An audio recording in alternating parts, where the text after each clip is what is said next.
अस्य श्री अर्गला स्तोत्रमन्त्रस्य विष्णुर्ऋषिः अनुष्टुप्-छन्दः श्रीमहालक्ष्मीर्देवता श्रीजगदम्बा प्रीतये जपे विनियोगः। ॐ नमश्चण्डिकायै। मार्कण्डेय उवाच ॐ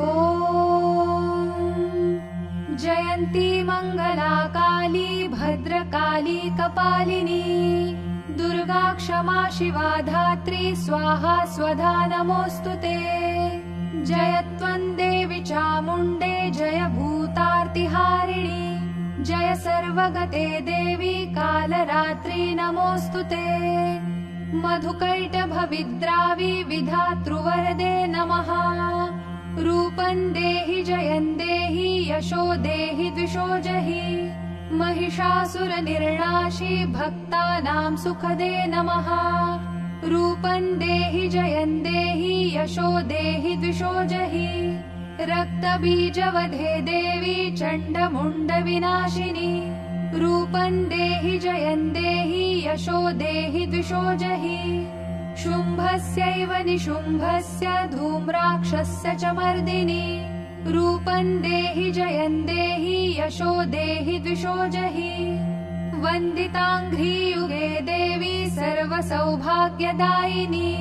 रूपं देहि जयं देहि यशो देहि द्विषो जहि अचिन्त्यरूपचरिते सर्वशत्रुविनाशिनी।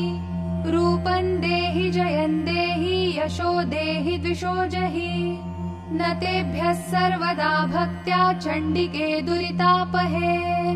रूपं देहि जयं देहि यशो देहि द्विषो जहि स्तुवद्भ्यो भक्तिपूर्वं त्वां चण्डिके व्याधिनाशिनी। रूपं देहि जयं देहि यशो देहि द्विषो जहि चण्डिके सततं ये त्वामर्चयन्तीह भक्तितः। रूपं देहि जयं देहि यशो देहि द्विषो जहि देहि सौभाग्यमारोग्यं देहि मे परमं सुखम्। रूपं देहि जयं देहि यशो देहि द्विषो जहि विधेहि द्विषतान्नाशं विधेहि बलमुच्चकैः। रूपं देहि जयं देहि यशो देहि द्विषो जहि विधेहि देवि कल्याणं विधेहि परमां श्रियम्। रूपं देहि जयं देहि यशो देहि द्विषो जहि सुरासुरशिरोरत्न निघृष्टचरणेऽम्बिके। रूपं देहि जयं देहि यशो देहि द्विषो जहि विद्यावन्तं यशस्वन्तं लक्ष्मीवन्तं जनं कुरु। रूपं देहि जयं देहि यशो देहि द्विषो जहि प्रचण्डदैत्यदर्पघ्ने चण्डिके प्रणताय मे। रूपं देहि जयं देहि यशो देहि द्विषो जहि चतुर्भुजे चतुर्वक्त्र संस्तुते परमेश्वरी। रूपं देहि जयं देहि यशो देहि द्विषो जहि कृष्णेन संस्तुते देवी शश्वद्भक्त्या सदाम्बिके। रूपं देहि जयं देहि यशो देहि द्विषो जहि हिमाचलसुतानाथ संस्तुते परमेश्वरी। रूपं देहि जयं देहि यशो देहि द्विषो जहि इन्द्राणीपति सद्भाव पूजिते परमेश्वरी। रूपं देहि जयं देहि यशो देहि द्विषो जहि देवी प्रचण्ड दोर्दण्ड दैत्यदर्प विनाशिनी। रूपं देहि जयं देहि यशो देहि द्विषो जहि देवी भक्तजनोद्दाम दत्तानन्दोदयेऽम्बिके।